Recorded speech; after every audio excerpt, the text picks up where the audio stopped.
여쭤보고 싶은데 지금 충남북 같은 경우에는 비교적 더불어민주당 강세 지역으로 구분이 됐습니다. 강원도도 마찬가지고요.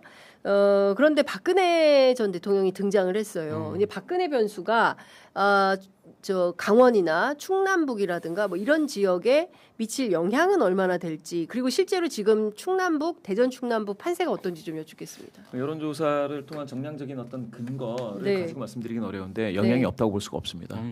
박근혜 등장은 영향이 없다고 볼 수 없다. 역사적으로 계속 영향이 있어 왔습니다. 예, 충청 민심에 예, 효과가 있었습니다. 최소 5%포인트. 저는 박근혜가 5%는 한다. 지금 여론조사를 근거해서 말씀드리는 건 아니에요. 네. 예, 박근혜 전 대통령은 최소 5에서 강하면 10에 가까울 정도의 충격을 가져올 수 있는 그런 효과가 있습니다. 왜냐? 아까 말씀드렸지 않습니까? 프레임 전환에 있어서 그러면 어르신들을 투표장에 데리고 나갈 수 있는 사람이 누구냐라고 하면 그건 박근혜 맞습니다. 예, 충격이 있습니다. 근데 아무튼 박근혜 이슈도 그 지역에 따라서 좀 다르게 지역에 따라 적용하는 다르죠. 거죠. 그러니까 예를 들면 오세훈 같은 경우는 똥 밟았다 생각할 수도 있어요. 왜냐하면 유승민을 데리고 왔잖아요. 네, 유승민을 데리고 왔죠. 오세훈이 유승민과 손을 잡고 저기 뭐야 이명박도 나왔죠. 지금 또 평택도 유이동도 사실상 그 당시에 초기 탈당했던 사람 네, 중에 한 사람이거든요. 그렇죠. 예. 그리고 유승민이 또 거기 가서 예. 지금 유세를 하고 있거든요. 네. 그래서 아마 조금 결이 다를 것이다. 그리고 이제 부산 같은 경우도 부산 북갑 같은 경우 한동훈도 지금 엄청 떨고 있을 수도 있어요. 박근혜가 왜냐하면 왜 나왔어 이렇게? 그래서 아니 지금 고성국 같은 사람이 소리 지르고 있잖아요. 네. 북갑 가라. 북갑 가서 박민식이 지지해라. 박근혜요. 박근혜요. 지금 네가 거기 가야 된다. 박민식을 한동훈 잡아라. 저지해라. 근데 또 한동훈과의 구원도 있는 거잖아요. 네. 박근혜가. 예. 그럼 만약 가게 되면 저는 또 북갑은 완전히 좀 저는 좀 흔들릴 그렇죠. 것 같다는 네, 생각이 예. 들고. 네. 그래서 사실 박근혜의 등장이 사실 더 선거를 다이나믹하게 만들긴 했는데 네. 아마 국민의힘 자체 개별 후보들 사이에서는 상당히 이제 고민이 있을 거다. 이해득실이 다르기 때문에 네, 서로 네. 간에 예, 뭐 예. 그런 생각은 들더라고요. 그 지금 대전 충남북 판세는 어떻습니까? 지금 그러니까 전반적으로 한번 잘 생각해 보시면 2018년에 충청 4개의 광역은 전부 다 민주당. 그렇죠. 그렇죠? 예. 2022년은 전부 다 국민의힘.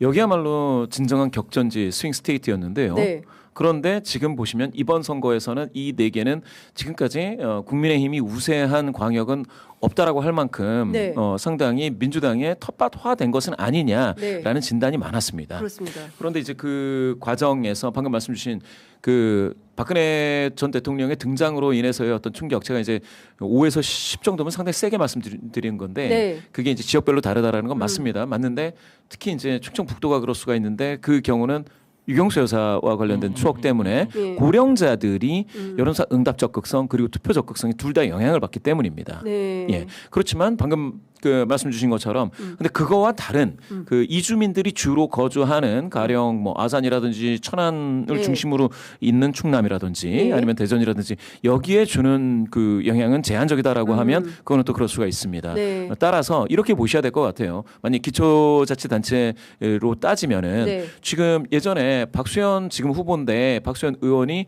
2024년에 당선될 때 공부청에서 됐잖아요. 예. 공주부여 청양에서. 그게 대도시가 아니잖아요. 그렇죠. 그런데 소도시에서도 그러니까 민주당이 이 민주당세가 약해지지 않았던 게 2024년이라고 한다면 그러면 지금 다시 한번 체크해야 될 것은 그러면 고령자 중심으로 있는 농촌 지역이라든지 도농 복합 지역에서는 어떻게 될 것이냐. 박근혜 이슈는 또 어떻게 영향이 있을 것이냐. 그리고 또 하나 프레임 전쟁에서 과연 그 민주당 국힘 민주당이 어떤 프레임을 가지고 설득을 어떻게 하느냐는 봐야 되겠는데 지금 딱 말씀하신다면 4개 중에 네. 글쎄요. 민주당이 확실히 밀린다라는 것은 아직 나오지 않았습니다. 예, 아직 나오지 않았습니다. 다만 앞으로 조금 더 지켜봐야 될 곳이 박근혜 효과가 아니겠느냐라는 네. 게 하나가 있고요. 네. 근데 박근혜 효과가 계속 갈지 또 아닐지 프레임을 또 덮일지 이건 네. 또 지켜봐야 되기 때문에 네. 또 현역에 대한 평가도 있는 거니까 뭐 이것저것을 지켜봐야 될 거고 그렇게 따진다면 저는 지금 예측한다면 힘드네요. 지금 예측한다면 힘들지만 아직은 경하부세다 민주당이 요 정도 판단해서 지켜봐야 될 것 같습니다. 나머지 8일은. 네, 옥천에 유경수 여사의 고향인 어머니의 고향을 가서 이제 한 표를 호소한 박근혜 씨의 영향으로 충북도지사 선거가 뒤집힐 수도 있겠다. 뭐 그럴 가능성이나 개연성. 아직은 우세 확정적으로 나온 건 없습니다. 없고 아직은 우세지만 이 영향이 5에서 10%까지 영향이 있다면 결국엔 뒤집어지는 거 아니냐라는. 그러니까 지금 어느 곳 하나도 그러니까 처음에 출발이 좋았어요. 15대 1 얘기하면서 그리고 이번 선거는 특히 대통령에 대한 평가 성격이 있는 선거인데 네. 그게 필요 없다. 왜냐하면 국민의힘이 너무 엉망이어서 이건 도저히 질 수 없는 내란 심판의 연장전 성격이 있는 선거인데 이 선거가 당장 D-8일이 됐는데 어머 이게 뭐야. 내란 청사는 간데 없고 어마어마한 다른 프레임이 와서 지금 있는 거다. 그렇죠. 그리고 박근혜의 등장으로 선거의 판세가 확 뒤집어질 수 있다라고 한다면 이거는 지금 정신 차려야 됩니다. 정신 차려야 됩니다. 더불어민주당이 지금 다 이긴 선거를 제가 과거에 정치부를 오래 했기 때문에 도저히 질 수 없는 선거를 져요. 역대 민주당이 그런 전력이 있는 정당입니다. 따라서 대통령 이렇게 열심히 하고 그리고 굉장히 이 정부에 대한 그 평가가 좋아요. 제가 가면 현장에서 만난 시민들 이재명 대통령에게 한 말씀 하시죠. 그러면 이재명 화이팅! 잘하고 있습니다. 뭐 이런 얘기들을 많이 합니다. 그리고 보수적인 대구 그 달성공원의 새벽시장 어르신들도 대통령은 잘하고 있다. 잘하고 있다. 다만 우리는 국민의힘 장동혁 대표가 너무 못해서 그렇죠. 그 사람이 빠져야 된다. 그래서 이번에는 국민의힘을 심판하겠다. 이제 이런 말씀도 주십니다. 그런데 이 선거가 이렇게 흔들리는 판을 만든다? 이거는 민주주의를 주창하는 시민들 입장에서 볼 때는 어떠세요? 이게 복잡한 거예요. 이게 민주당 지지층 마음이 좀 복잡해요. 지금. 그러니까 아까 얘기했듯이 당대표 선거가 임박해 있는 거잖아요. 근데 두 이게 가지- 지방선거는 지방선거대로 치러야지. 그렇게 치러야 이거를 돼요. 연동해서 하면 되겠습니까? 그러니까 처음에 진다고 했으면 조금 더 긴장감을 갖고 갔을 텐데 이긴다는 결과가 많이 나오고 뭐 진짜 15대 1 막 이런 얘기가 네. 나오니까 다음 이제 이게 옛날에 저도 캠프에 있어 보면 이기는 선거 때는 캠프 안에서 이 농공행상만 있어요.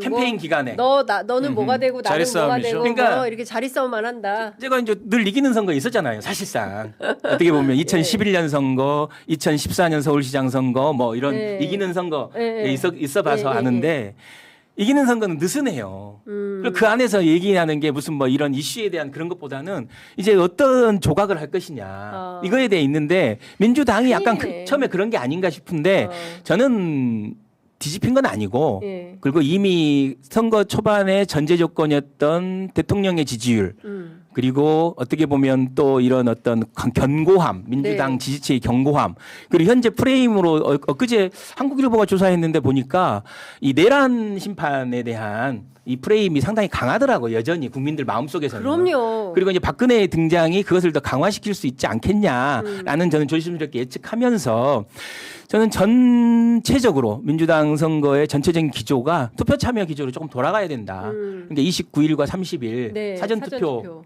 적극적으로 권장하고 그리고 6월 3일 본투표도 적극적으로 권장해서 투표에 참여하게 하는 거. 결국은 지지층이 참여를 해야 되잖아요. 굉장히 어떤 이런 그 관망하면 안 되는 거죠. 지금 이렇게 응답을 하지 않는 민주당 지지층이 투표까지 안 하게 되면 상당히 심각한 문제가 되죠. 그렇죠. 그래서 결국은 붙었다. 지금 붙었고 딱 붙었다. 예. 지금 1% 지고 있다. 예. 라는 긴장감을 줄 필요는 있고 예. 근데 그것이 결국은 우리 지지층의 투표 참여율을 좀 높이는 방향으로 가기 위해서 좀 더 전략적으로 이런 그 기조를 예. 조금 더 한번 예. 점검할 필요가 있겠다라는 생각이 듭니다. 그렇습니다. 오늘 정말 굉장히 알찬 방송이었습니다. 왜냐하면 어디서도 들을 수 없는 진짜 이제 깔끔한 논평 그리고 정돈된 그러니까 어디 하나의 치우침이 없이 지금 객관적인 데이터를 중심으로 해서 분석을 해주신 겁니다. 중요한 것은 지금 뭐 말씀 주신 대로 1% 정도 우리가 지고 있다라는 마음으로 뛰어야 네. 이 선거를 승리로 완주할 수 있는 마침표를 찍을 수 있다. 그렇지 않고 아이 될 거야.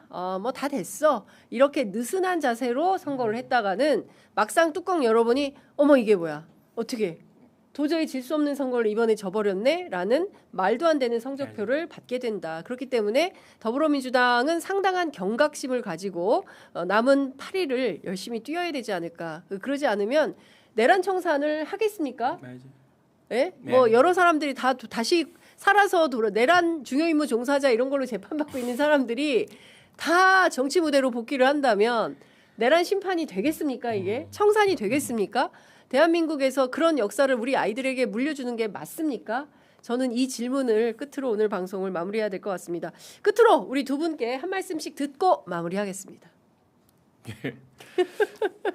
제가 생각했을 때 이제 8일 남았을 때 바뀌는 지역구 그러니까 그 선거구가 있을 수가 있다라는 생각이 드는 거는 지금 굉장히 좁혀져 있고 특히 이제 말실수가 결정하는 데도 있어요. 말실수. 뭐 중앙 정치인들도 마찬가지고요. 그랬을 때 뭐 모두 다 뭐 유권자를 위해서 잘들 해 주시길 바라지만 정말로 안 되는 거에 대해서는 안 되는 거다라는 생각도 한번 가져보셔야 돼요. 이상입니다. 네. 저는 그 10년도 안 된 일이잖아요. 국정농단으로 최초로 탄핵을 당했던 대통령이 그거에 대한 아무 얘기 없이 불쑥 나타나서 누구를 특히 내란 주요 임무 종사자인 또 대구시장 국민의힘 후보를 지지한다고 나왔을 때 정말 이런 부끄러운 모습을 계속해서 우리가 반복해야 되나.